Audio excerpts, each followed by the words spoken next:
Lo que quiero contaros es lo que yo mismo vi. Vi una procesión de 150 kilómetros de miseria. Vi a niños con los pies sangrantes, envueltos en trapos, caminando entre los cadáveres de sus madres. Sus ojos no lloraban. Tenían la mirada fija de quien ya lo ha perdido todo antes de empezar a vivir. Buenas tardes y gracias por acompañarnos en este acto que es de justicia y memoria. He querido empezar con una frase del médico canadiense Norman Bethune, porque creo que conocemos la desbandada en gran parte gracias a él. La desbandada ocurrió en febrero de 1937 y es el mayor ataque sistemático, hubo muchos, pero es el mayor contra una población civil indefensa en la carretera de Málaga-Almería. La carretera N340, conocida popularmente como la carretera de la muerte. Y ahora presentamos El Paseo de los Canadienses, la obra de Carlos Guijarro, que pone imagen a lo que durante tantos años ha vivido con un silencio impuesto. Bienvenido, Carlos. Muchas gracias por rescatar esta historia de la cuneta del olvido. Vamos a ver, Carlos, tú eres extremeño.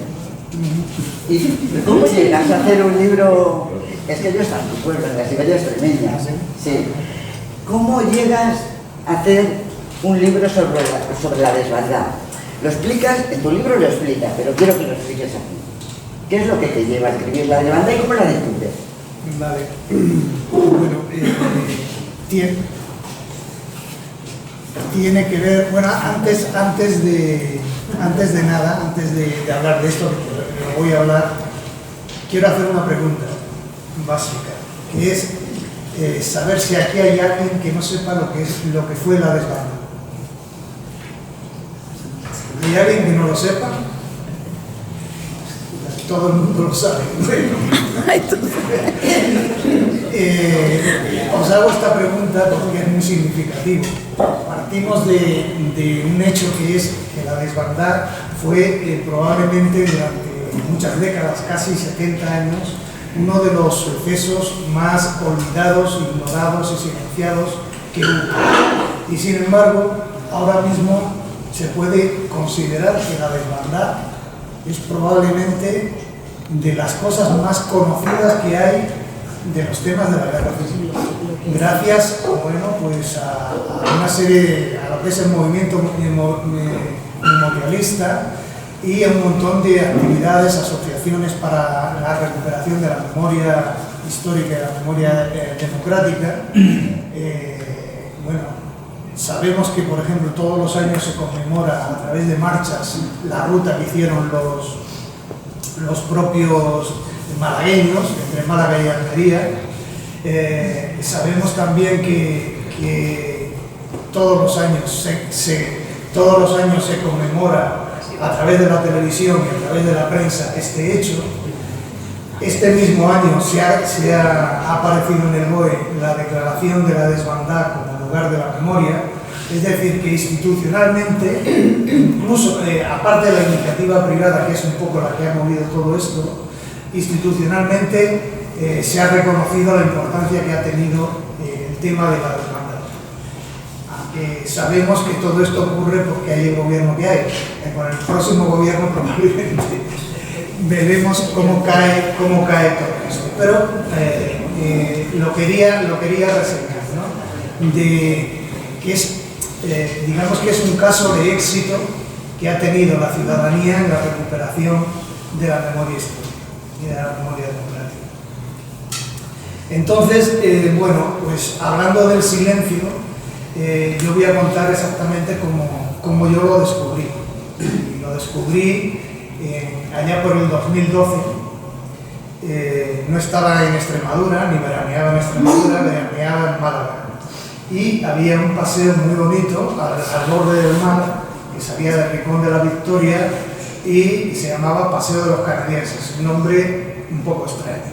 Pero bueno, ese paseo es una maravilla. Si vais por Málaga no dejéis de visitar el Paseo de los Canadienses. Y esto se ha parado. Lo barato sale caro. Ya, sí. Bueno, pues caminando por ese paseo apareció una placa. Bueno, intentaré elevar la voz.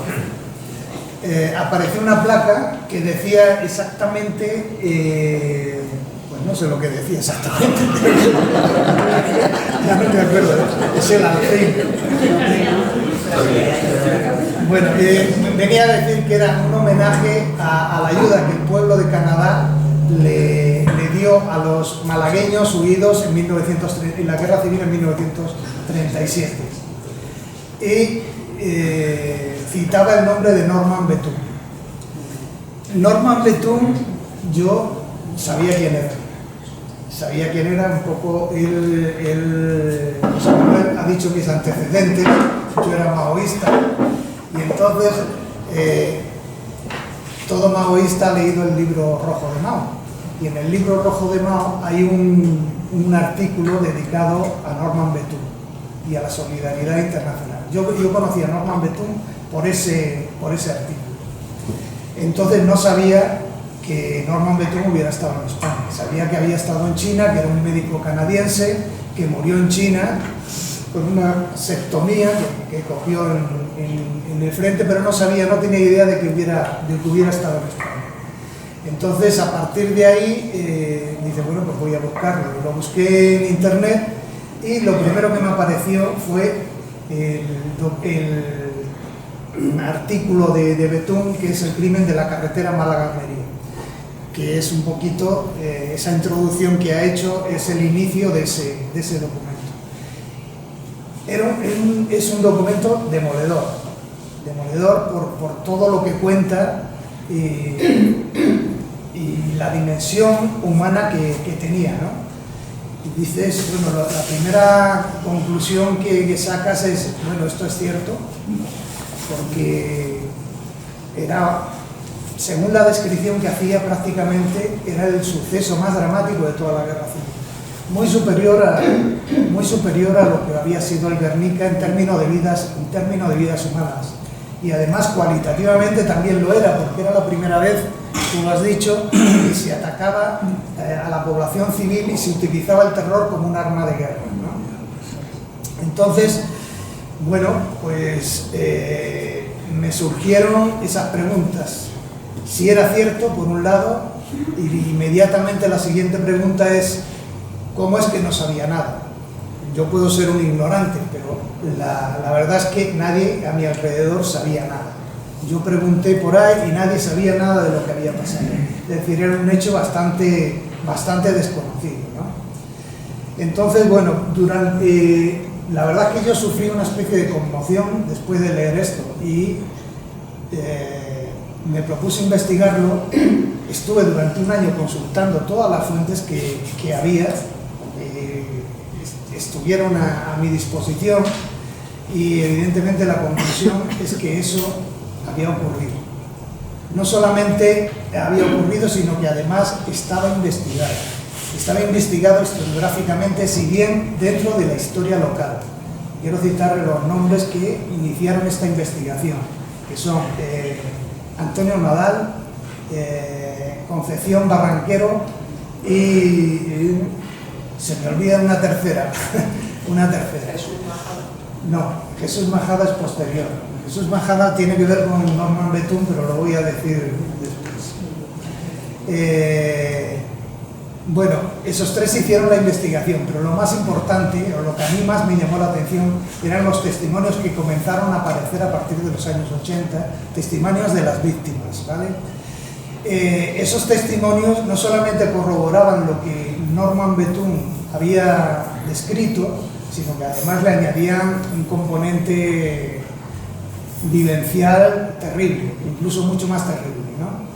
Entonces, mediante la recopilación de todas esas fuentes, yo me di cuenta que cogiendo todas las historias parciales, se podía hacer una reconstrucción de todo lo que había sido la travesía de una semana desde Málaga a Almería, ¿no? Y me planteé la necesidad de contarlo. No porque yo fuera a descubrir la luna, pero sí tenía necesidad de contarlo y contarlo de un modo que no era exactamente el modo como se cuenta la historia, que por su propia metodología tiende a distanciarse y simplemente explicar los hechos y las circunstancias que lo provocaron, ¿no? A mí me parecía que lo que había que hacer era decir cómo la gente vivió, la gente anónima, cómo vivió esa tragedia. No solamente lo que pasó, sino cómo lo vivió. Y para eso pues estaba la posibilidad de hacer una novela gráfica. ¿Por qué una novela gráfica? Pues porque la novela gráfica en España, en concreto, se ha convertido en el principal sistema de recuperación de la memoria colectiva. O sea, hay cantidad y cantidad de autores que están contando no solamente temas de la guerra civil, sino de la posguerra, de la transición democrática e incluso de la actualidad. Y de verdad configurando lo que es una memoria colectiva a través de testimonios vividos. Y de eso se trataba, ¿no? Por citar nombres están Paco Roca, Altarriba, bueno, un montón de gente más, ¿no? La verdad que yo fui muy osado porque yo nunca había dibujado una novela gráfica. Pero bueno, tenía tiempo y dije, voy a intentar hacerlo. Y empecé a hacerlo y bueno, salió lo que salió. Para mí, cuando hablo de novela gráfica, no quiero incidir en el tema de la ficción, ¿vale? Porque yo lo que hice fue, por necesidades narrativas, crear una serie de personajes. Hay una familia que es inventada, que es la que yo creo, pero todo lo que les ocurre en realidad refleja distintos testimonios que yo fui recogiendo. Entonces, casi más que una novela gráfica, es una historia gráfica, ¿vale? Es una historia basada en testimonios, basada en hechos reales y bueno, se trataba un poco de eso, ¿no? Y yo me interesaba muchísimo hablar de determinadas fuentes dentro de esta novela, para que se conocieran o se difundieran más. Uno de ellos, por supuesto, era el médico canadiense Norman Bethune. Norman Bethune ahora mismo es una especie de santo, ¿vale? Es el héroe por antonomasia y se le hace un panegírico. Yo puedo decir que era un narcisista de todo un modo y bueno, un tipo complicado, ¿vale? Un tipo que se llevaba muy mal con las autoridades republicanas, porque era un verso suelto, quería ir de por libre, ¿vale? Y claro, las autoridades médicas republicanas querían que se integrara dentro de la estructura médica del gobierno, ¿no? O de esto. Y él iba a su aire. Y finalmente él se integró en el Socorro Rojo Internacional. Y digamos que le permitieron ir de por libre siempre que él se financiara. Y efectivamente él se financió. Pero dicho esto, también tengo que decir que Norman Bethune, desde un punto de vista humano, eleva su categoría. No por ser un héroe, sino por ser humano, pero saber lo que hacer en cada momento. Y eso es un poco lo que tiene Norman Bethune. Cuando los demás temblaban ante la catástrofe que estaban viviendo, él sabía lo que había que hacer.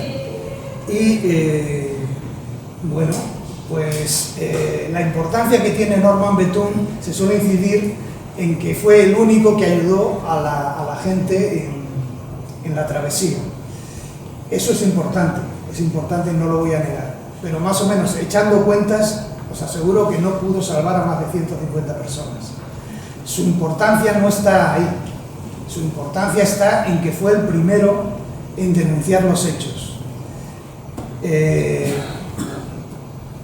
Después de abandonar Málaga, él inició toda una campaña de propaganda a través de Estados Unidos y Canadá para recaudar fondos para la República. Y ese documento de la guerra, del crimen de la carretera de Málaga-Almería, es un documento que tiene que ver con ese contexto de hacer campaña en favor de la República.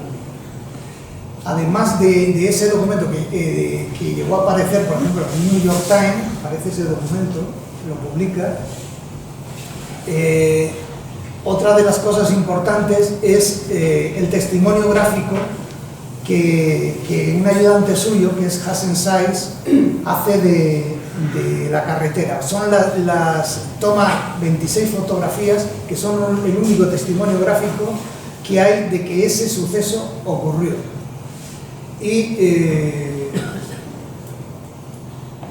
bueno, pues quiero decir, el franquismo siempre negó lo de la carretera de Almería. Entonces, el que haya un testimonio gráfico más allá de las opiniones de la gente, pues era una cosa importante. Y de hecho, fue a raíz de ahí es donde interviene Jesús Majada. Jesús Majada hizo una exposición sobre esas fotografías de Norman Bethune en el 2004. Y por decirlo así, bueno, es una exposición itinerante, que prácticamente todos los años va recorriendo distintas zonas de España. En Madrid estuvo pues, hace 5 o 6 años, creo. Entonces, es a partir de esa exposición que el tema de la carretera de Málaga-Almería pasa de ser una cosa local, reducida al ámbito malagueño, a ser una cosa que empieza a tener trascendencia en el resto de España, ¿vale? Hasta adquirir un poco pues, el reconocimiento que ahora mismo tiene, ¿vale? El tema de una cosa importante es explicar por qué hubo tanto silencio, ¿no? ¿Por qué hubo tanto silencio con respecto a este hecho? Y ahí los motivos son variados y complejos. El primero, el más evidente, es que el franquismo lo negó, ¿vale? Prácticamente cuando describe la toma de Málaga, lo describe como una toma pacífica, donde no hubo apenas resistencia y que no hubo ningún problema. Sabemos por Queipo de Llano que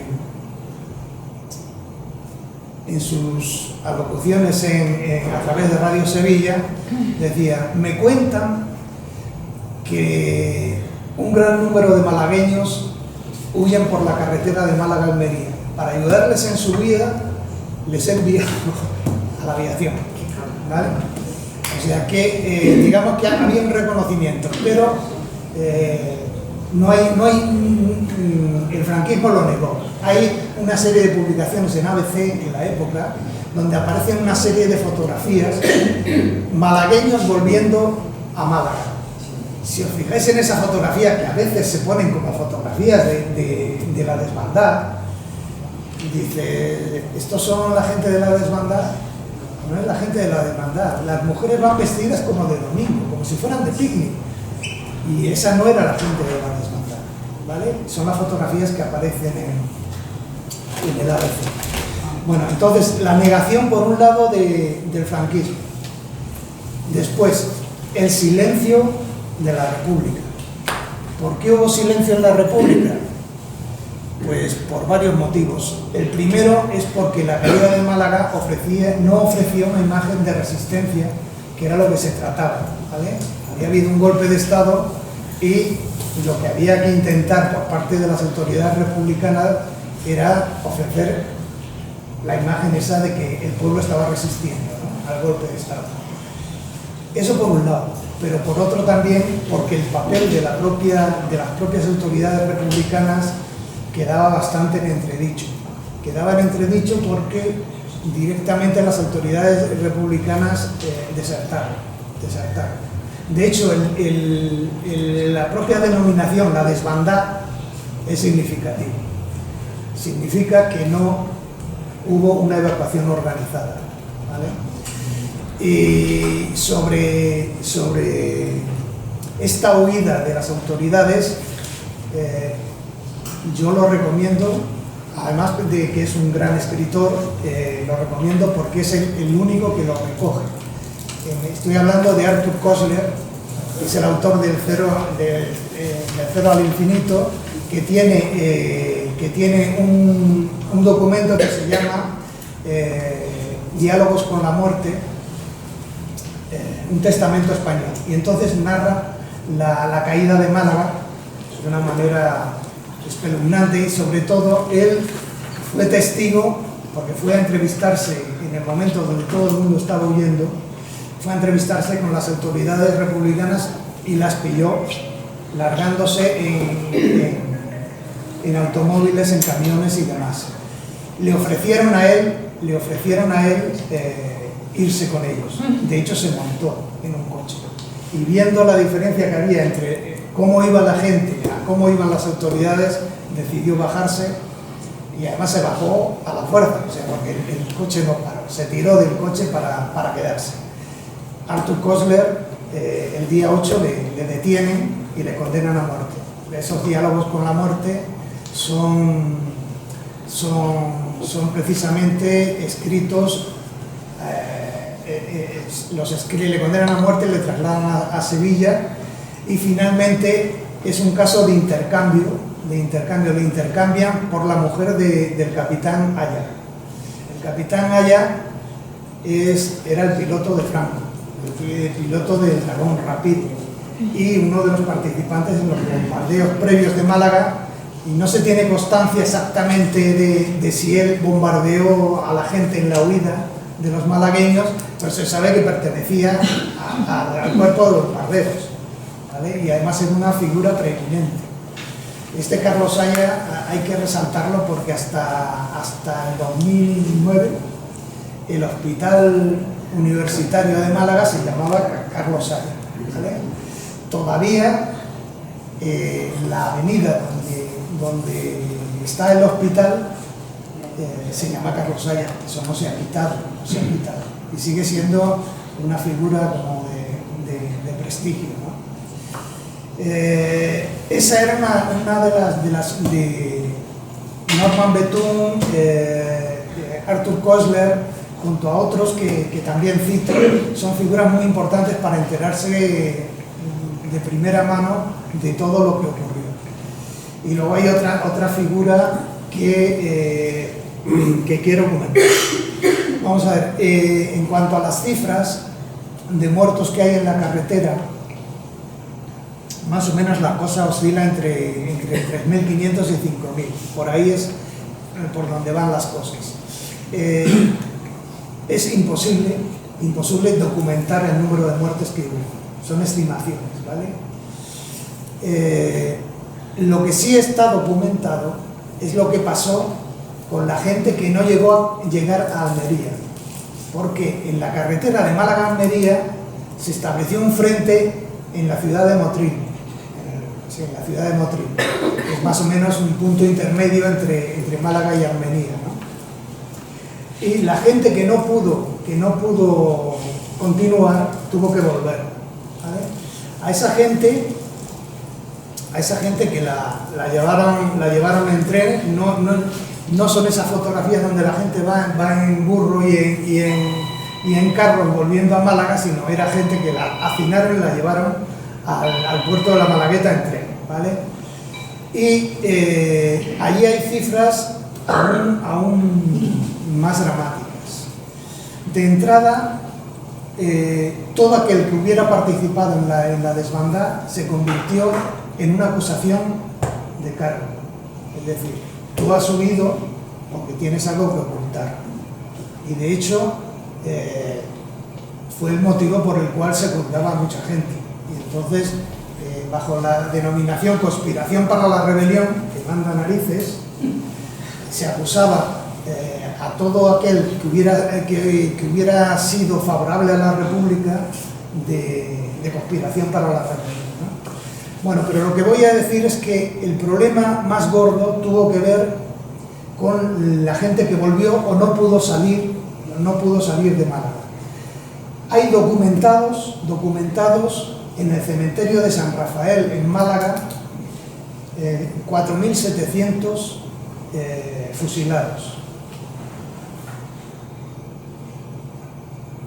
se han exhumado en la fosa común, que es la fosa común, creo que sigue siendo la fosa común más grande de Europa. Se han documentado 2.800 cadáveres, ¿vale?, exhumados. Digo que están documentados porque se han hecho investigaciones a través del gobierno militar, los juicios sumarísimos que hubo y demás, y entonces se han podido cruzar y se han podido detectar que había documentados 4.700 personas, ¿no? Entonces, un poco la explicación de esa diferencia que hay entre esos muertos se debe a... Bueno, hay varias hipótesis. Una de ellas es que las familias con recursos pagaron para desenterrar a sus muertos y poder trasladarlos a nichos, ¿vale? Es decir, de algún modo el franquismo hizo negocio también con los muertos, ¿vale? ¿Qué cantidad? Pues no se sabe exactamente. Más o menos yo, por lo que he visto, decían que unos 500, una cosa así. Y el caso más numeroso parece ser que del cementerio de San Rafael se llevaron gran parte al Valle de los Caídos. Y esa es un poquito las dos razones principales. Luego hay una razón más siniestra que es destinar cadáveres de fusilados a las investigaciones de forenses de Vallejo Nájera, que hablaremos de él, de Vallejo Nájera, y de facultades de medicina, ¿vale?, que también se hizo. Y un poco con eso se resuelve. Entonces, y eso es un poquito, como digo, se suele poner el acento en la gente que huyó a Merida, y menos en la gente que se quedó. Y la gente que se quedó fue particularmente dramático para las mujeres. Se ejerció una especie de represión de género alucinante. Por ejemplo, si a los represaliados hombres, varones, se les metían en la cárcel modelo que se había inaugurado durante la República, a las mujeres se las destinó a la cárcel de mujeres, a la cárcel vieja, que estaba clausurada porque era insalubre, no tenía ningún acondicionamiento sanitario y demás. Y entonces, en esas condiciones es donde se produce la investigación de Vallejo Nájera. Vallejo Nájera, cuyos descendientes todos conocemos, es considerado como el Mengele español, ¿vale? Entre otras cosas porque su educación fue alemana, en pleno nazismo. Se educó en Alemania y de allí trajo una serie de conceptos como es lo de la eugenesia, ¿vale? Entonces, ¿cuáles eran sus teorías? Sus teorías eran que la disidencia política y el marxismo no eran una opción política, sino una patología, ¿vale? Una patología. Y que esa patología se debía fundamentalmente a una especie de debilidad mental congénita, ¿vale? Y especialmente se acentuaba eso en el caso de las mujeres, ¿vale?, a las que consideraba que su debilidad era equiparable a la de los niños, ¿vale?, en el mejor de los casos, ¿vale? Y bueno, entonces, considerando que la disidencia política era una patología, había que detectar lo que se llamaba el gen rojo, que era una especie de virus que bueno, él lo achacaba a temas ideológicos. Hay una diferencia con el nazismo. En el nazismo todo lo consideraba biológicamente, ¿no? Y entonces, por ejemplo, para proteger la pureza de la raza, lo que había que hacer era exterminar y esterilizar a los varones, ¿vale?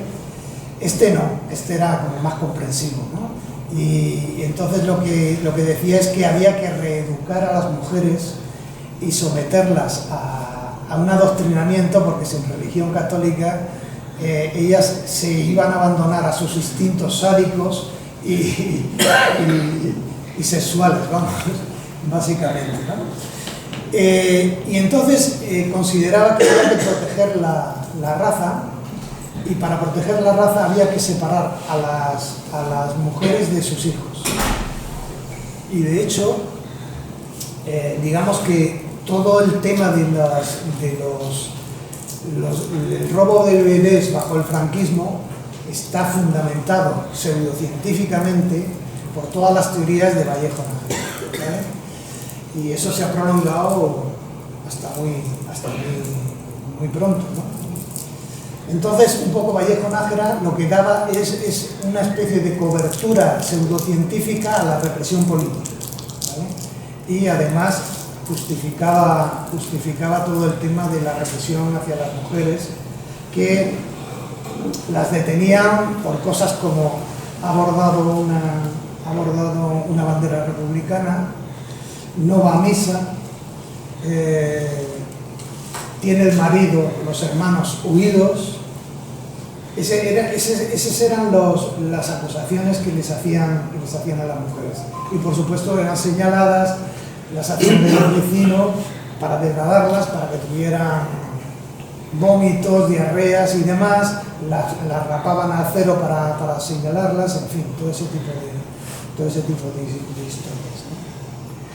Hay muchas historias en esto de Málaga, entonces yo creo que casi dejamos aquí para que hagáis preguntas y podamos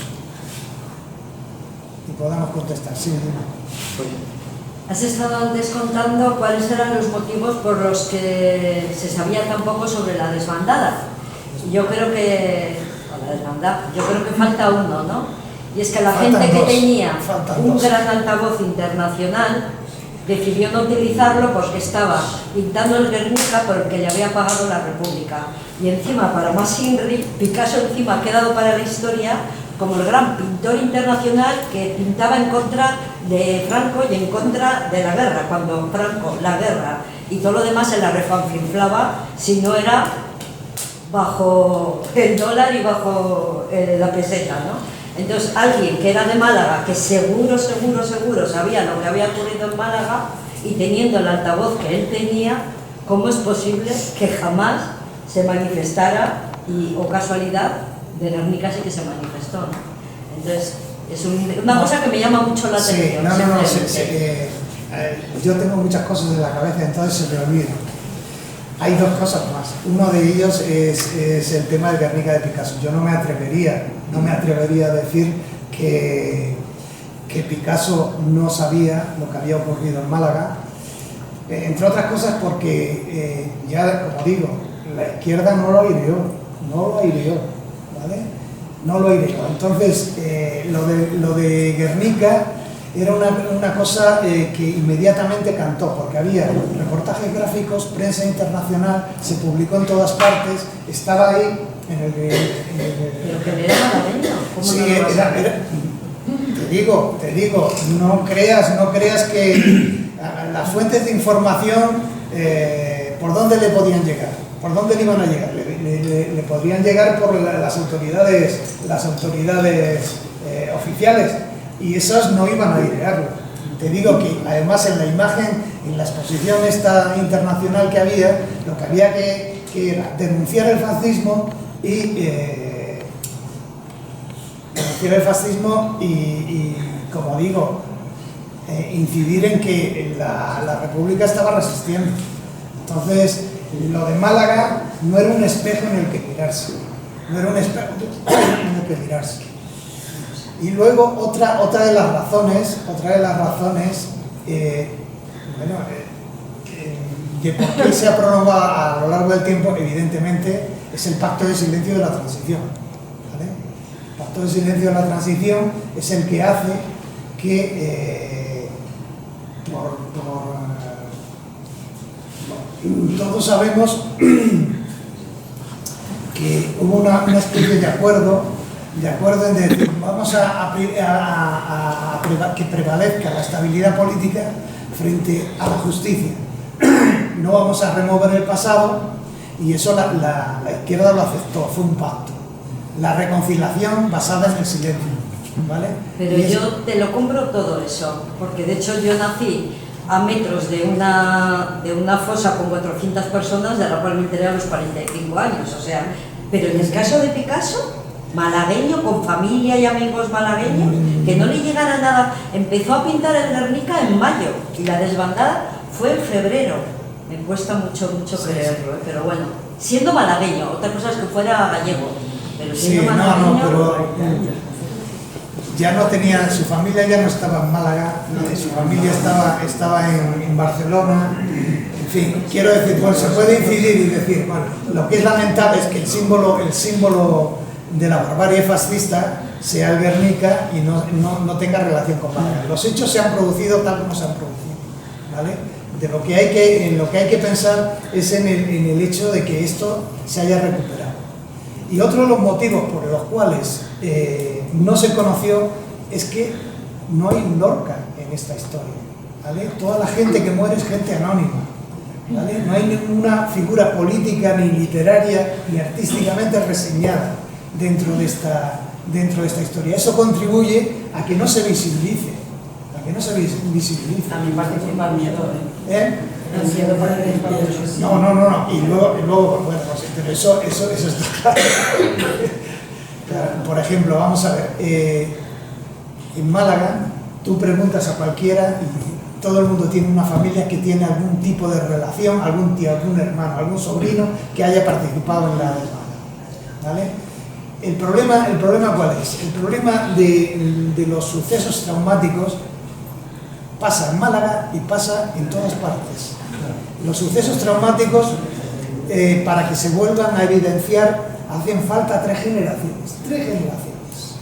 La primera, que lo ha vivido, se calla porque no quiere, y además no lo cuenta ni siquiera a sus hijos, porque no quiere que sus hijos sufran el dolor que ellos han sufrido. Entonces, claro, y que no les pase nada, por supuesto, que no les pase nada. La segunda generación es que no sabe nada, y es la tercera generación que empieza a preguntar, y es a partir de la tercera generación que empiezan a aparecer los testimonios. De hecho, coincide también en el tiempo, o sea, los primeros testimonios que hay sobre la guerra civil, sobre la desbandada, son de los años 80, ¿vale? Entonces, más o menos cuadra con esa secuencia, pero esto que pasa aquí, pasa también en otras partes. Pasa también en Alemania, pasa también en Chile, pasa también en Argentina. En Argentina y esto como... Y además aquí el problema ¿cuál es? Es que aquí Franco murió en la cama. Y entonces las cosas no son como son en Alemania, donde el nazismo salió derrotado, en Argentina, donde, bueno, pues se dio otra historia, ¿no? Que no fue la de aquí. Y entonces, bueno, pues todo eso ha contribuido a... Sí. De todas formas, en Guernica hay algunos pasajes de grupos que sí hacen mención a la desbandada. No. Por ejemplo, la madre que está dando el pecho a una niña, o niño, eso en el camino de la desbandada hubo muchísimas gente que conocemos. Sí. Pero esa es una imagen casi recurrente, te diría yo. Es una imagen recurrente, por ejemplo, una imagen que yo la pongo aquí porque la he leído en testimonios. Madre muerta con el niño dándole el pecho, ¿vale? Esa es una imagen que la he leído para Málaga y la he leído para otros. A mí me ha contado gente en la desbandada y en el Congreso, gente, testimonios que salen todavía. Sí. Y lo cuentan. Si yo eso no lo niego, lo que quiero decir es que esa imagen, una imagen muy potente para expresar una guerra. Puede tener relación con Málaga o puede tener relación con cualquier... Bueno, ese es un ejemplo que he puesto. Sí. En cualquier caso, Y en Málaga casi se cuadriplica la población. O sea, Málaga estaba atestada de gente que huía de Cádiz, de Huelva, de Extremadura. O sea, hasta la catedral estaba llena de gente. Sí. No, ese es un aspecto que no he dicho y que también es importante. ¿Por qué huyó la gente? ¿Vale? ¿Por qué no se quedaron? Y hay varias razones. La primera es que había entre 50 y 90.000 refugiados en Málaga. Además de la población malagueña, entre 50 y 90. Yo me inclino más por 50 que por 90. Pero bueno, ¿esa gente de dónde viene? Esa gente viene de Huelva, de Cádiz, del campo de Gibraltar, de Extremadura. Son todos refugiados que desembocan en Málaga, porque Málaga es la única provincia que ha resistido el golpe militar, ¿vale? En el primer día directamente hubo un movimiento popular y derrotaron a los cuarteles, vamos. Y gracias a eso, bueno, se convirtió en el único bastión que tenía la República dentro de Málaga. ¿Qué ocurre? Esta gente, estos refugiados, llegan contando las atrocidades que cometían las tropas franquistas cuando llegaban a una población, con fusilamientos indiscriminados, crímenes a mansalva y demás. Un factor muy importante, ¿vale? Que no ofrecían resistencia, ¿no? Que no ofrecían resistencia, no había resistencia. No. Déjame que... Bueno, que había acabado de hablar. No, es que hay un montón de cosas. Bueno, eso. El segundo factor, y casi uno de los más importantes, es el miedo al moro. Dentro del testimonio que traían los refugiados, hablaban de que los moros violaban a las mujeres, cortaban los pechos a las mujeres y demás. O sea, toda mujer o toda familia que tuviera hijas, vamos, estaba despavorida. Además es que lo de los moros viene de lejos. O sea, desde el siglo XVI el miedo al moro está en la provincia de Málaga y en la provincia de Granada y en la provincia de Almería. Si recorréis esa costa, está llena de torretas de vigilancia, porque los moros hacían racias desde el siglo XVI. Entonces, esto, más estos testimonios, impulsó a que las mujeres fueron las que dijeron: vámonos de aquí, ¿vale? Vámonos de aquí. Y en tercer lugar estaba la campaña, la guerra psicológica de Queipo de Llano. Queipo de Llano tiene frases memorables. De decir, malagueños, por cada uno de los nuestros que matéis, yo mataría 10, y si están muertos, los desenterraré y los volveré a matar. ¿Y lo que decía de la mujer? Y a las mujeres le decía, porque sabréis lo que son hombres de verdad y no son milicianos maricas, que tal. Así, en una guerra psicológica que día tras día le aseguraban un clima de presión que les impulsaba a salir. Y menos mal que salieron. Porque, como cuento, la gente que se quedó y la gente que volvió lo pasó todavía peor. ¿Vale? Lo pasó todavía peor. Yo solamente quería añadir una cosita a lo que ha dicho Carlos y luego a esta compañera que ha hablado de quería decir, añadir a lo de Carlos una actuación del doctor Betune en Madrid, cuando la batalla de Madrid en noviembre del 36. Él en ese momento tiene un centro en Príncipe de Vergara, no recuerdo el número. 36. Y ahí hace transfusiones de sangre durante todo ese mes. Solo quería añadir eso por si había alguien que no lo sabía. Con respecto a la compañera que ha tocado el tema de Guernica, que daba la sensación que Picasso, que si era un pesetero, quiero contar solo esta anécdota. Picasso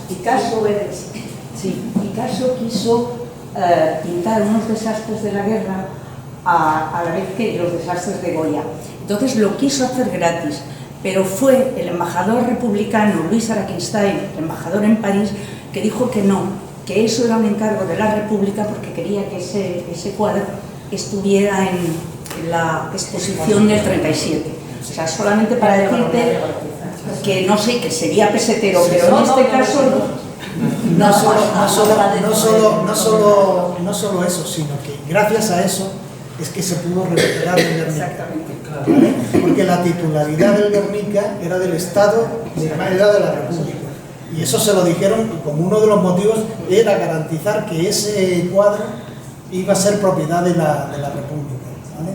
Y bueno, me he olvidado una cosa importantísima, que es lo que tú has dicho de Norman Bethune, que es la aportación médica que hizo. ¿Vale? La aportación médica no solamente cuando vino a Madrid, él se ocupó de hacer, de recaudar, recoger las transfusiones de sangre para los hospitales de campaña.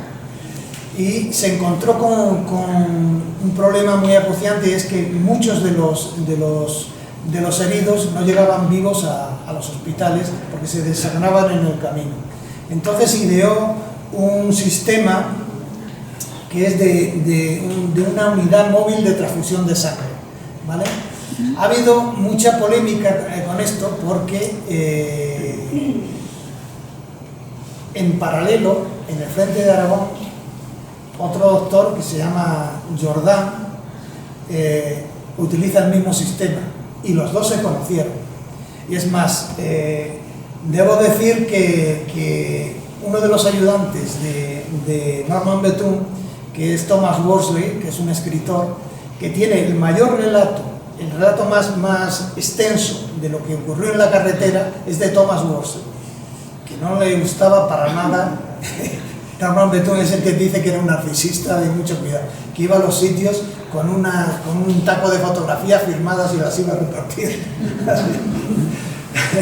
Entonces, este hombre dice que en realidad el sistema lo copió de Durán y Jordán, pero más o menos ahora mismo hay un consenso de que la invención es compartida, ¿vale? Porque él ya venía con experiencia en Canadá sobre este tema de las transfusiones de sangre, ¿vale? ¿En qué consistía? Pues, espera, José Manuel. ¿Yo? Sí. Sí, cambiando un poco el tercio y llegando de la carretera de Málaga, voy a ir aquí a la Coñada. Ha señalado antes que, digo, al Valle de los Caídos, ha señalado antes que parte de los cadáveres de la fosa del hospital de San Rafael los trajeron al Valle de los Caídos. sí. Yo tengo entendido que no solamente de allí, sino de cantidad en ese afán trascendente que tenía el Franco, que tenía de hacer de Valle de los Caídos una cosa gloriosa, tal, donde había cadáveres de todos los lados, y hubo una etapa donde dijo, aquí no solamente van a estar los falangistas, sino también los republicanos. Es decir, que eso de que señalas del cementerio de Semalaina, hicieron igual con otra gente, solo que que intentaron que los familiares lo hicieran, lo aceptaran, y claro, los familiares de los republicanos se pararon rotundo a que fueran colocados aquí. Entonces tiraron por el camino del medio y cogieron cadáveres a salva de todos los sitios, de cosas comunes que había y tal, sin permiso de los familiares ni nada, y los llevaron aquí al Valle de los Caídos. La pregunta es, ¿qué ha pasado con todos esos cadáveres? ¿Se ha podido recuperar el tema, esto de la recuperación del Valle de los Caídos? Eso ya es una labor imposible, porque me he enterado que los jerónimos les han renovado la estancia y siguen diciendo las misas preconciliares allí desde el año 2000. Allí sigue esa cruz monstruosa. Yo supongo que seguirán los cadáveres también. Y allí si vais al Valle de los Caídos, veis como dicen todavía las misas preconciliares allí y ruegan por los caídos. Según han dicho, no especifican nuestros caídos, como decía la ESA, sino los caídos. Quería, si conocías algo de esto. Sí, bueno, por supuesto, al Valle de los Caídos no fue solamente gente de Málaga, fue de toda España, ¿vale? Fueron represaliados políticos de toda España. ¿En qué condiciones? Pues a bulto. No les dijeron a las familias que los trasladaban, ¿vale? Y los metieron en sacos y los tiraron al Valle de los Caídos. De hecho, ¿cuál es el problema? Que es imposible identificar los restos porque están absolutamente mezclados. El tipo que... quien lleva las investigaciones de esto es Echevarría, y fue el que exhumó los restos de Cervantes, o los supuestos restos de Cervantes, quien exhumó la fosa de Parasimón de aquí nuestro amigo Luis Naves, que es una fosa que deberíais conocer, y lo que él dice es que es prácticamente imposible porque está todo mezclado, roto, o sea, es que les arrojaron, ¿vale? O sea, no hay posibilidades de recuperar, ¿vale? Y hay zonas muy húmedas en el Valle de los Caídos, se están exhumando intencionadamente, y entonces ya está... Hay visitas nosotros estuvimos hace unos meses, estuvimos en el Valle de los Caídos, una visita guiada, con una persona que además se ofreció a venir a dar una charla sobre el Valle de los Caídos específica, y era eso, o sea, lo que ha planteado Carlos, o sea, que era prácticamente imposible han encontrado, han identificado algunos cadáveres, pero vamos, en esa mayoría es prácticamente imposible. Y las condiciones en que se hizo eso, además, efectivamente, que se hizo de toda España, o sea, sin consultar a los familiares ni nada, entonces los arrojaban allí. Aún así, hay cuerpos, yo sé de gente de Granada, de la Sierra de Granada, que se llevan cuerpos y han encontrado una a su abuelo. Es que algunos tienen tratabilidad. Y luego los que trabajaron en Cuelgamuros, no le vaya lo que en Cuelgamuros, eran trabajos forzados. Sí, sí. Y ahí también los irían, claro. ¿Alguien más? Yo quería también hacer una puntualización. Sí, Cuando a mí me interesa. se va con el Socorro Rojo, lo digo porque como soy mujer me quedo también estaban Tina Modotti y Matilde Landa con él. Sí. No, además hay que decir una cosa muy importante sobre Matilde Landa, ¿vale? Matilde Landa es la abuela, bueno, para quien no sepa quién es Matilde Landa y el Socorro Rojo Internacional, vamos a ver, todos los refugiados que llegaron a Almería, que según las cifras, Almería tenía 50.000 habitantes y se cuadruplicó, es decir, como mínimo llegaron 150.000, ¿vale? Entonces, rápidamente los repartieron a través de todo el Levante, ¿vale? Y los encargados de hacer esa evacuación fueron el Socorro Rojo Internacional, que estaba dirigido por Tina Modotti, que era una ex actriz de cine mudo, fotógrafa maravillosa y la mujer que nunca sonreía. Nunca sonreía Tina Modotti. Bueno, los chistes que le Seguramente en casa, bueno, Matilde Landa, voy a decir algunas cosas de Matilde Landa porque digamos que a nosotros, a cierta gente de aquí, nos toca personalmente. Matilde Landa, aparte del Socorro Rojo Internacional, cuando, digamos que ella era miembro del Partido Comunista, y cuando el Partido Comunista se exilió, ella quedó como secretaria general del Partido Comunista en el interior. La detuvieron en 1939, creo, en el 39, la detuvieron y la condenaron a la cárcel de mujeres en Mallorca. Primero en Madrid, luego en Mallorca. Sí, bueno, pero era por ya cortar.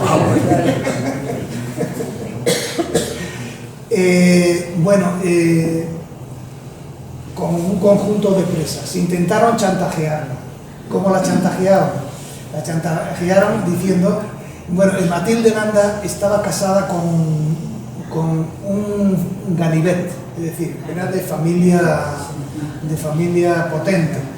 Y entonces intentaron que esta mujer se arrepintiera y se organizó una especie de ceremonia de bautismo y además el chantaje que le hacían era que si no accedía a ello le iban a quitar a los bebés al resto de las presas, ¿no?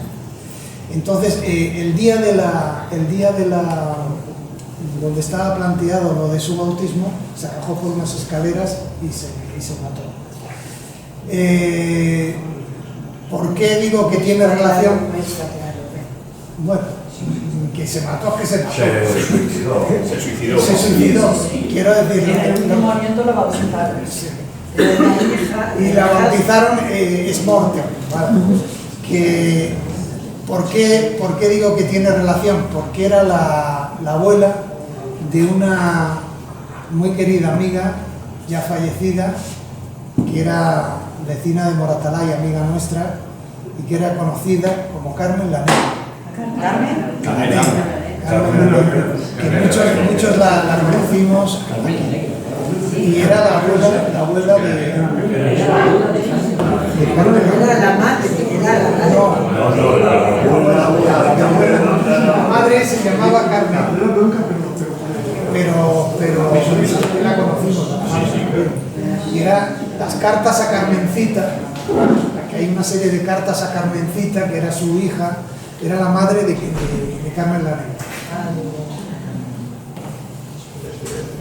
Yo quería hacer una anotación sobre lo que has preguntado al principio, o de que alguien no sabíamos que era la desbandada.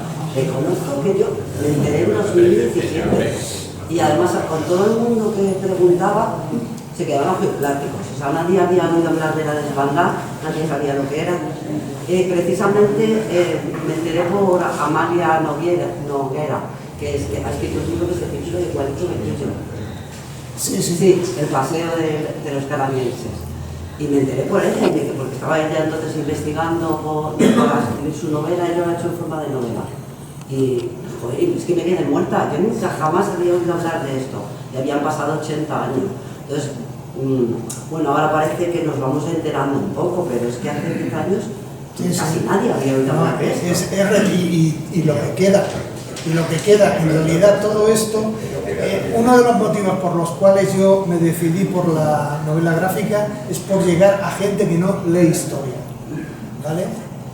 Es que siempre digo que lo voy a hacer, al final nunca lo hago, y es donar una serie de libros de estos a los institutos de Málaga, por lo menos de Málaga, y desde luego traer a las bibliotecas de aquí y a las de Moratalá. En la biblioteca de Moratalá lo intenté y me dijeron no admitimos cómics.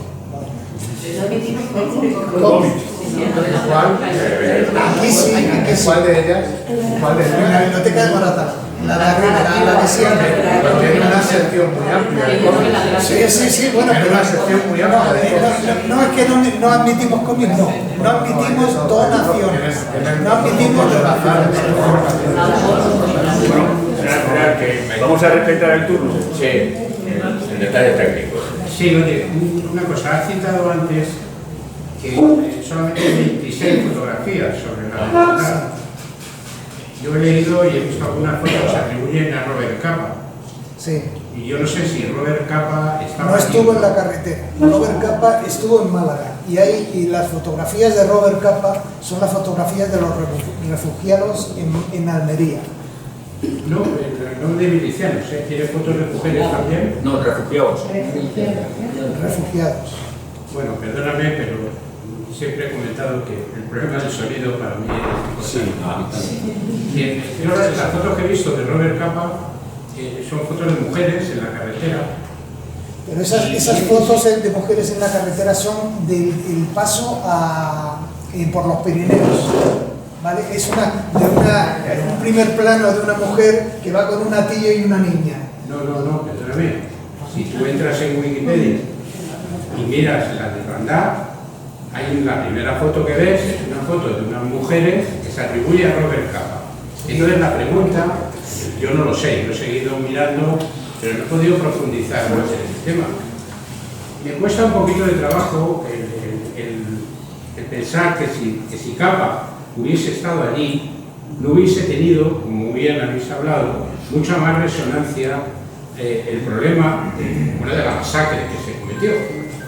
Entonces, bueno, pues era preguntarte si tú sabías un poquito más sobre esto. Sí. También digo que Wikipedia no es una enciclopedia que es fiable. Y te aseguro que esa fotografía no es de la desbandada que se suele poner, y yo he visto carteles donde se sigue poniendo. Esa fotografía de Robert Capa es del paso por los Pirineos. ¿Vale? Ya, sí, Él no estuvo en la carretera. Él no estuvo en la carretera. No estuvo en la carretera. En la carretera, y esto lo voy a decir también, porque no es conocido, y me parece que merece la pena conocerlo, sobre todo para darle más valor a Norman Bethune. Hubo otra persona que en las mismas fechas y por la misma carretera hizo ese viaje, ¿vale? Esa persona se llama Enrique Castro Delgado, que nadie sabe quién es Enrique Castro Delgado, pero hay mucha gente hay gente que sí le conoce. Enrique Castro Delgado es el fundador del Quinto Regimiento y el primer comandante del Quinto Regimiento, ¿vale? Escribió un libro que se llama, escribió dos libros. Uno es Hombres, Made in Moscú, y otro que es Mi fe se perdió en Moscú. Al perder su fe, pasó al olvido, y él abandonó el Partido Comunista después de una disputa por la Secretaría General del Partido Comunista con Dolores Ibarra, ¿vale? Y a partir de ahí, bueno, pues está. Bueno, a lo que iba. Él hizo esa misma trayecto junto con Norman Bethune en las mismas fechas, del 10 al 12, del 10 al 11 en concreto.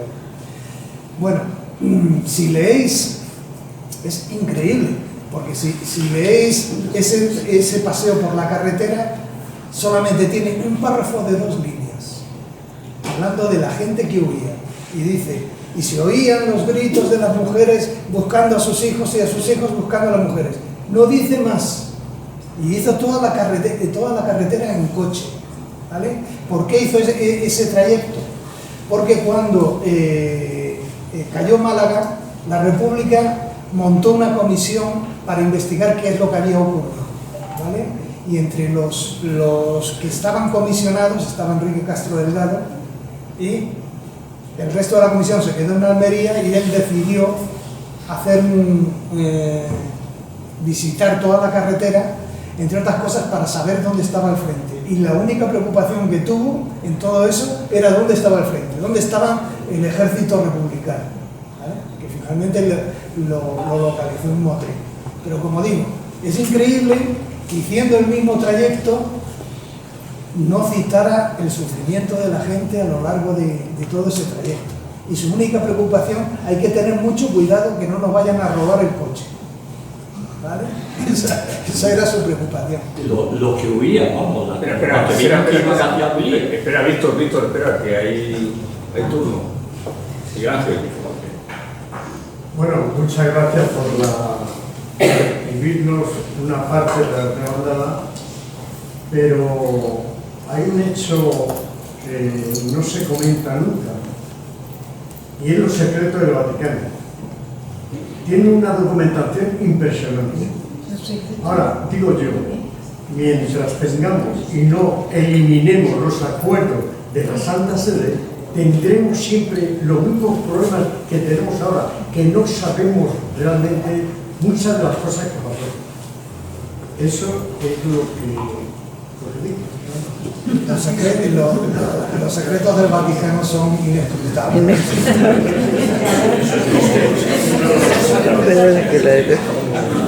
Es una notaria. Una notaria que hace más. No, espera, está Marga. Es una obra.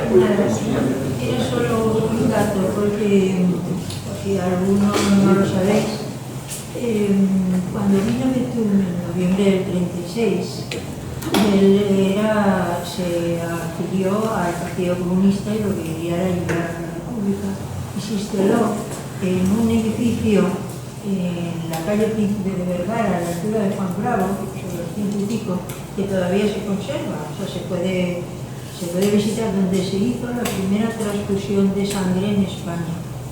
Entonces, cuando se hizo el enfrentamiento en la casa de campo entre los republicanos y nacionales, que fue bastante desastre, pero entonces ahí hizo una labor extraordinaria para salvar a muchísimos soldados republicanos. Pero bueno, más que nada lo que quería decir, por si alguno no lo sabíais, que el edificio se puede ver, es un edificio que tiene así como dos torres grandes, y es donde se hizo la primera transfusión en España durante la guerra.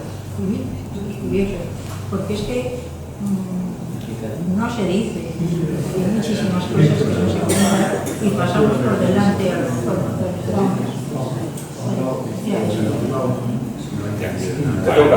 Es que ha quedado antes, era yo creo que un comentario de aquí de un compañero. ¿Cuál es exactamente la técnica de transfusión en campaña? O sea, ¿por qué Betún es puntero en ese...? El tema siempre es cuál es el problema de las transfusiones, la conservación de la sangre, ¿vale? Entonces, el tema era conseguir una unidad de frigorífico que mantuviera una temperatura determinada la sangre, ¿vale? Entonces, él consiguió una serie de camionetas o una ambulancia en el cual había todo un sistema de refrigeración de la sangre que le permitía pues, mantenerle el ese y poderle transfundir, ¿no? ¿Qué pasó, por ejemplo? Toda la sierra, su radio de acción aquí en Madrid fue toda la sierra de Guadarrama y todo este tipo de cosas, y bastante, ¿no? En cuanto a lo de que fue la primera transfusión, no.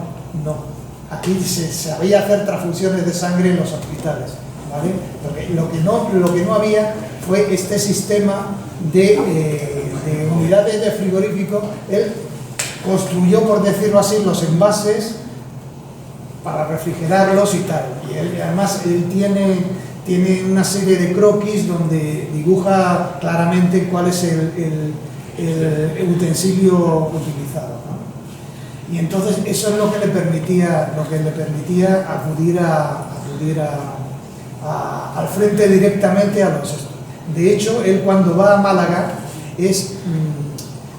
se rumorea que está a punto de caer Málaga, y entonces él va con esta ambulancia, que es una especie de camión que le acaban de traer de Francia, y desde Valencia se dirige a Málaga, y en Almería ya le dicen que ha caído.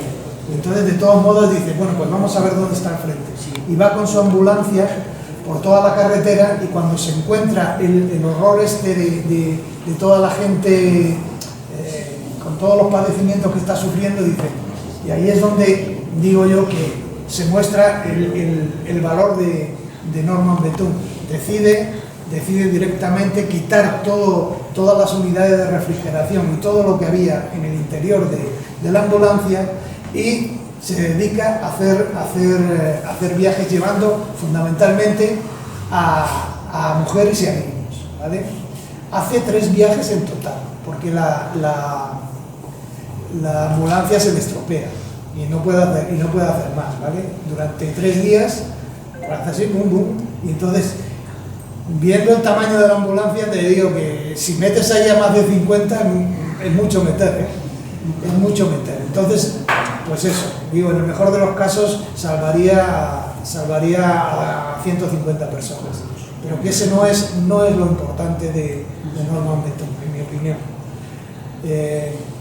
Y luego, por ejemplo, sobre esto de la importancia de las unidades de refrigeración, él, cuando está en la carretera, en uno de los viajes que hacen sus ayudantes, él se queda y ve la caída de un avión republicano que es abatido por la Legión Cóndor, ¿no? Entonces acude directamente, está muy cerca de la orilla y logra salvar a tres pilotos. Son de la unidad francesa, ¿cómo se llama? Saint-Exupéry. No, Saint-Exupéry no. No, ese es un piloto. Sí, no duele. ¿Y qué le pasó? No sé si es que me sale Lafayette, pero no es Lafayette. Es un escritor, el que fue ministro de Cultura. Malraux. ¿Cómo? André Malraux. André Malraux. No es Malraux, es otro. Bueno, es un francés, os lo voy a decir, no lo puedo decir.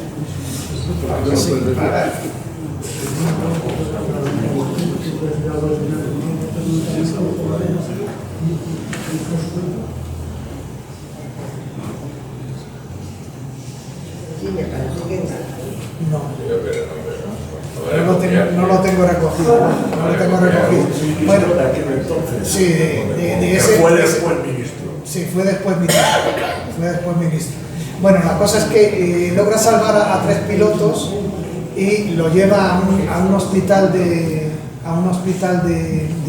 Almería y, bueno, se recuperan al principio y luego se mueren porque la sangre estaba en mal estado. Que allí no tenían las unidades de refrigeración y tal. O sea, era una cosa muy importante. Es que en realidad hemos tenido una geografía del silencio y del miedo, porque hablamos de la desbandada, pero está también, en número ha sido la más numerosa la desbandada, pero está también la columna de los 8.000 de tu tierra, de Badajoz, que es muy parecida a la desbandada. Ha habido bombardeos, por ejemplo, el del mercado de Alicante, el de Alcañiz, el País Vasco y Euskadi lo bombardearon a diestro y siniestro. Es que hubo más de 2.000 bombardeos. Claro. Conocemos el de Guernica, pero estuvo también Durango. Bombardearon Bilbao, bombardearon Donosti, bombardearon Errentería, bombardearon Irún. Ha sido un bombardeo sistemático. Y bombardearon Almería. Sí. Porque una de las cosas que cuenta es la parte final que cuenta Betún, es que cuando ya estaban en Almería se produjo un bombardeo directamente sobre un grupo de gente que estaba, especialmente niños, que estaban en el puesto del Socorro Rojo Internacional esperando que les dieran un tazón de leche condensada, y ahí se produjo una matanza de niños. Esa fue casi la despedida de Almería que tuvieron los malagueños, fue ese bombardeo. Bueno, los malagueños se les repartieron a lo largo de todo el Levante, y muchos de ellos terminaron pasando al exilio a Francia por los Pirineos y acabaron en los campos de concentración franceses. Fernanda, ¿perdón? Que está sonando el... Sí, pero no importa, gracias. Porque aquello fue por tierra, mar y aire, ¿no? Sí. Por eso, que tengo entendido desde... Por los barcos son el Baleares, el Canarias y el Almirante Cervera. Dice, eran barcos nuevecitos, eran barcos recién sacados del horno, ¿vale? En Ferrol. Lo que pasa es que cuando ocurrió el golpe de Estado, Ferrol cayó en manos de los nacionales, y por eso esa armada, que era la más potente que tenían, pasó a ser de los golpistas en lugar de los republicanos. Y la aviación fue la aviación italiana y la aviación alemana, la región Cóndor. Y otra característica que tiene la carretera, quien conozca toda esa carretera que hay de Málaga a Almería, es una auténtica trampa mortal, una ratonera. ahí no hay salida, ¿vale? Ahora mismo es una autopista, aún quedan tramos donde se pueden recorrer lo que era, para hacerse una idea de lo que era la antigua carretera. Pero era una carretera sin salida, donde a la izquierda quedaba la montaña y a la derecha quedaba el mar. No podían hacer otra cosa que ir hacia adelante, ¿vale? Y además, según cuenta la gente, los barcos se acercaban muy cerca de donde estaba la carretera, de tal manera que la gente dice, los testigos dicen que veían las siluetas de los hombres de los barcos y decían que disparaban no exactamente a la gente, sino que disparaban a las rocas para que produjera desprendimientos, y ahí es donde se producían el mayor número de víctimas, ¿no? Sí, perdona Carlos, cuando llegan a Almería la tienen ya arrasada porque bombardean todos los depósitos de gasoil que tenían. Sí. O sea, Almería la tienen ya. Y también baja gente en el Estambul a Orán. Sí, ahora también. Sí. Y de Orán a las 9. Y de Orán a las 9. Una cosa, Carlos, yo no se utiliza lógicamente el blanco y negro es el horror que vivimos. No, bueno, voy a contar una... ¿Qué significa el tono sepia? Vamos a ver, creo que hay por ahí la edición original. ¿Alguien la tenía? He visto. Bueno, sí.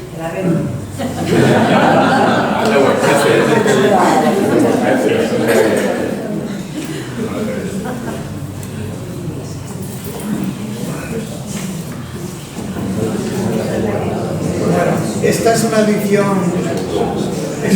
estupenda en tono sepia y en color, ¿vale? Yo me refiero a esta. Vale. Voy a explicar la dualidad del color. Normalmente el tono sepia es para 1930. Es para 1937. ¿Por qué tonos sepias? Por un lado porque uno generalmente tiene la documentación que tiene, la imagen que uno tiene de la guerra civil siempre es como en blanco y negro, ¿vale? Porque todas las fuentes documentales son en blanco y negro. Entonces, digamos que uno se familiariza con ese periodo a través del blanco y negro. Al mismo tiempo el sepia le añade cutrerío a lo vivido, ¿vale? Es un poco para resaltar el dramatismo de lo que se vivió. Y el color está pensado para el presente, ¿vale? Hay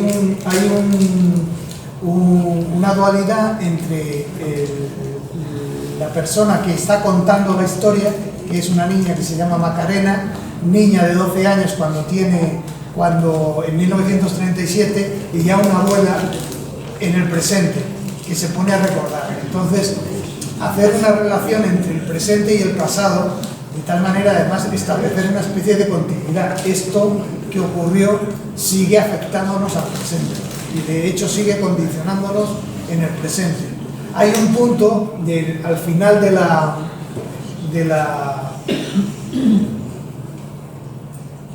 novela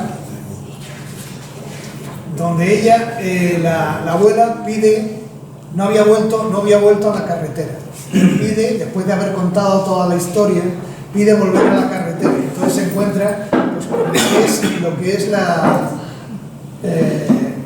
lo que son las playas por ejemplo, de la Herradura, que es esta. La playa de la Herradura son playas donde van los veraneantes a veranear, está todo a color. Y la última es una fotografía, una imagen en sepia, como queriendo decir que realmente todavía está ahí, a pesar de todo el lustre, el turismo y demás, hay en el fondo pues todo un problema que no ha sido resuelto, ¿no? Un poco eso. Bueno, segunda edición, llamémoslo segunda edición. ¿Qué pasó? Pasó que Este libro se vendió por un montón, se agotó toda la edición. Y lo que le pasó es que se murió el editor. Se murió el editor y la editorial cerró. Entonces yo intenté por todos los medios que otra editorial se hiciera cargo. Y la respuesta que me dieron era que como ya había sido editado por otra editorial, pues que no. Yo lo dejé estar y demás. ¿Y qué pasó? No hacía nada más que tener llamadas de gente diciéndome cuándo iba a sacar una segunda edición, cuándo iba a sacar una segunda edición. Entonces la única posibilidad que tuve era hacer una autoedición y hacerla a través del único sitio posible que no supusiera un cargo para mí, que era Amazon, que es como aumentar a la bicha, pero es un poco así. Es decir, esto se imprime bajo pedido, ¿vale? Se imprime bajo pedido. Yo, ¿por qué lo hice en blanco y negro? Por una razón. Si lo hacía en color, a través de Amazon se ponía entre 35 y 40 euros el ejemplar. Y digo, no, me parece que no merece la pena. Y entonces, bueno, aunque se sacrificaba una parte de la narrativa con esto del color y el blanco y negro, pero por lo menos estaba ahí. Y os aseguro que este es un cómic que no caduca, se sigue vendiendo, no me hago millonario, pero tiene tirada.